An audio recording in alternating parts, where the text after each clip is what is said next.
come back.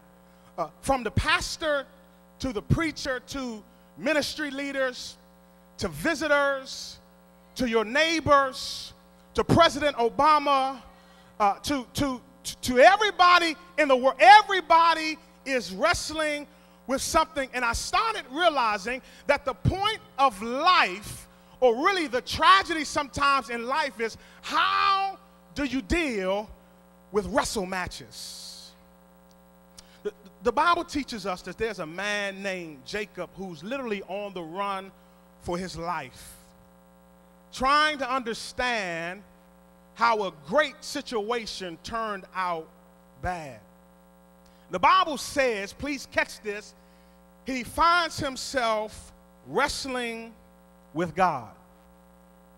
Okay, before we get to the wrestling, can I just give you a context for this story real quick? This is Jacob. You remember Jacob. He's the son of Isaac and Rebekah, the twin brother of Esau. He's the one that during birth grabs hold of his twin brother's heel in an attempt to come out of the womb first, in so much that the Bible says he comes out of the womb holding his brother's heel.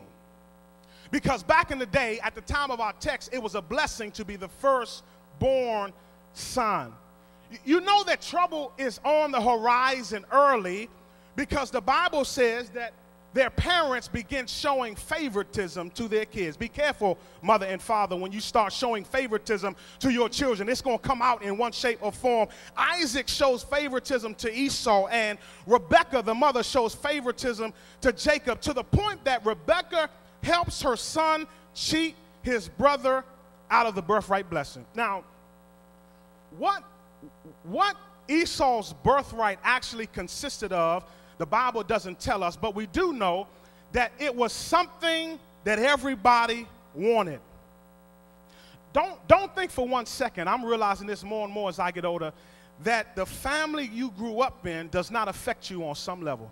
Somebody talk to me in here today. The family you grew up in doesn't affect, because Jacob saw some things. Okay, you're going to catch it in 1 minute. You know his grandfather Abraham, he was a liar and a rolling stone. Come on, talk to me, somebody.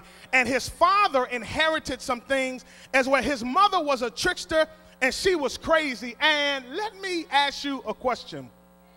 What do you do when you learn all your bad habits from your family?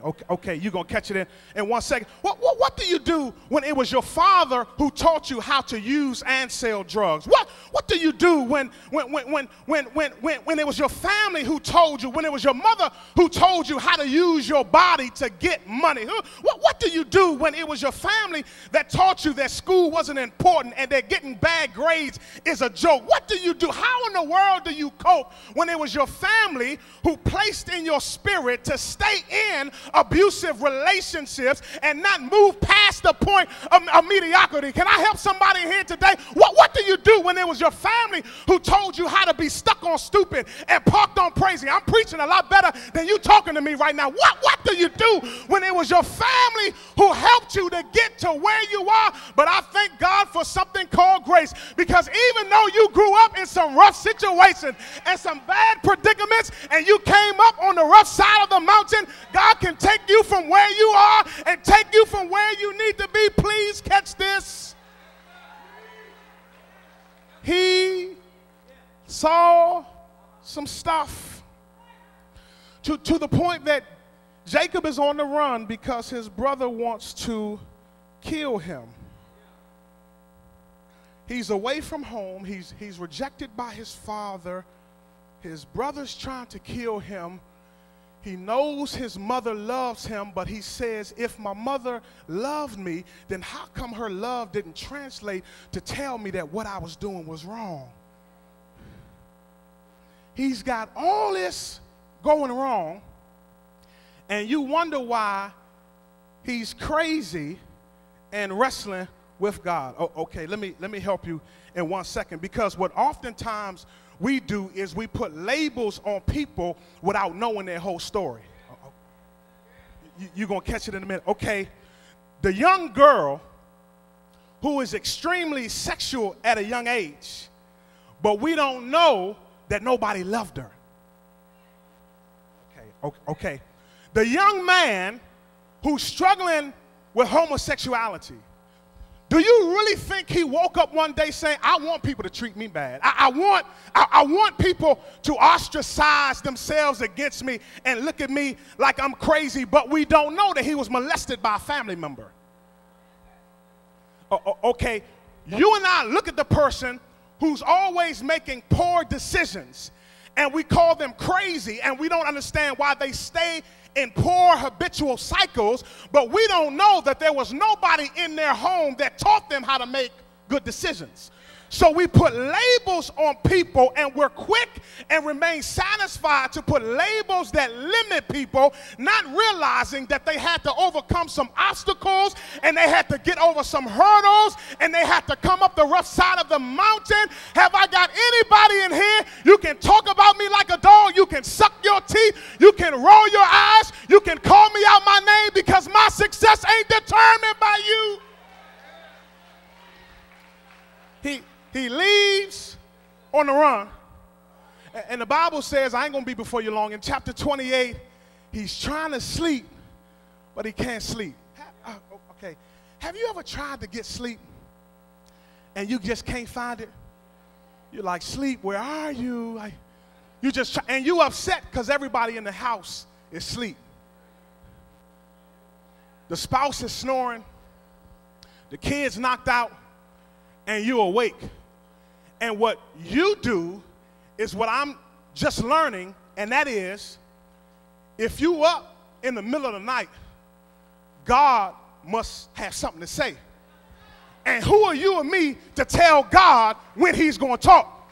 So if God has you up in the middle of the night, it's not the devil keeping you up. It's God that wants to tell you something, because God can tell you something at a time when everybody's asleep, when you by yourself, when the TV's off, when the radio is off, when your cell phone don't got no signal, and only you and God can talk. Please catch this. He's alone by himself, and while he's sleeping, Corey, God allows him to get this dream. Ooh, I feel God in here today. And in the dream, he sees a ladder going from earth to heaven, and there are angels going up and down the ladder. Ooh, it's getting good. And God is on top of the ladder. Now, you got to catch this, because he's going crazy out of his mind. He don't know what to do, because at any moment his brother could kill him. He can't get no sleep. And the moment he drifts off, God gives him a dream of a ladder going from earth to heaven, and God is on the top of the ladder. And watch this. It says in chapter 28, the first thing that God says is this. It's so simple, you're going to miss it. He says, behold, I'm with you. You missed it. Come back. He says, behold, I'm with you. You slow, but you worth waiting on. This is Jacob. He's going crazy out of his mind. He thinks somebody going to get him. And the first thing God says is, behold, I'm with you. You slow, but you work. He says, behold, I'm with you. You know why that's so powerful? Because what you need to do is what I've realized I got to do, and that's let go of everything else that really don't feed my spirit, because as long as I got God in my life, I don't need nobody else. Have I got anybody in here? You can let go of some of that stuff that you've been tripping off and worried about, but all I know is as long as God is with me. Can you touch your neighbor, say, as long as he's with me? No, that was the wrong neighbor. Say, as long as he's with me. Okay. They keep traveling, and he sends his family over, and the Bible says that he's wrestling with God. Okay, but before I deal with the wrestling, let me just say this first. The purpose of God was not to wrestle Jacob. The purpose was to change his name.